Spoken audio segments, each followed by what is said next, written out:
ስሜ ሱባለዋስ ይባላል። የሐዋሳ ከተማ ነዋሪ ነኝ። በካሜራ ስራ ነው የምተዳደረው። ስሜ አሸበራሉ ይባላል።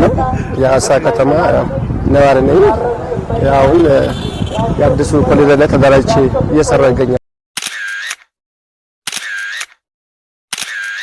ሐዋሳና ገብርኤልን ማለየት አይቻልም። ሐዋሳን ካሰብክ ገብርኤል አለ፣ ገብርኤልን ካሰብክ ደግሞ ሐዋሳ አለ። ሞር በጣም የቆየ ነው። በጣም ደስ የሚለው።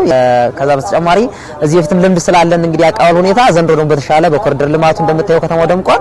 በጣም ቆንጆ ዝግጅት ነው ያለው። ደስ የሚል ከተማ ነው። አሁን ላይ ከሚባለው ሞር የተሻለ ነው።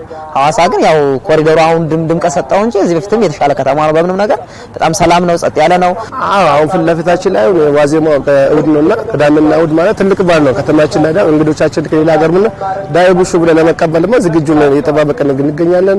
በመጣን እንግዳችን ደግሞ በትክክል እያስተናገደን ያው እስከሚሄድ ድረስ ደግሞ እኛም በተቻለ መጠን እንግዶቻችን ተቀበልን ለማስተናገድ ዝግጅቱን ጨርሰናል። እንዲህ አይነት ፕሮግራሞች ሲኖሩ የመጀመሪያ ተጠቃሚ ማለት ይቻላል እኛ ነን። እንግዲህ ከሌሎች ኢንቨስትመንቶች በተጨማሪ ማለት ነው። እንግዲህ የተሻለ ነገር እንደምንሰራ ተስፋ እናደርጋለን። ብዙ የምንጠብቀው ቀን ነው። ከባሉ በኋላም ለስራ የምንጠብቀው ቀን ነው። ሲቀጥልም ደግሞ ሰዎች በመጡ ጊዜ ነው እኛም የምናገኘው ገቢያችን የሚጨምረውና ጥሩ ነገር ሰጥተን ጥሩ ነገር እኛም እንድናገኝ ነው የምንፈልገው። ያው ልውውጥ ነው። እነሱም ሲመጡ ጥሩ ነገር አይተው ይሄዳሉ። እኛም ደግሞ ከነሱ ጥሩ ነገር አግኝተን ወደፊት ከተማችን ከዚህ የተሻለ ነው። ያው በእለቱ ደግሞ ይመጣ እንግዶቻችን ደግሞ የሐዋሳ ማሽተሮች በየሰዓቱ እንሰጣለን ብሎ ተስፋ እናደርጋለን። ለሰው ደግሞ የበለ ደግሞ የሐዋሳ ገጽታ ፎቶ አንስተን ሰጥተን የሐዋሳ ገጽታ ደግሞ የተለየ ሁኔታ ደግሞ ሌላ ሀገር ሄዶ የሐዋሳችን ንጹህ ሰላማዊ ሀገር ስለሆነች እንደሆነች ያው ለኢትዮጵያ ሀገራችን ላይ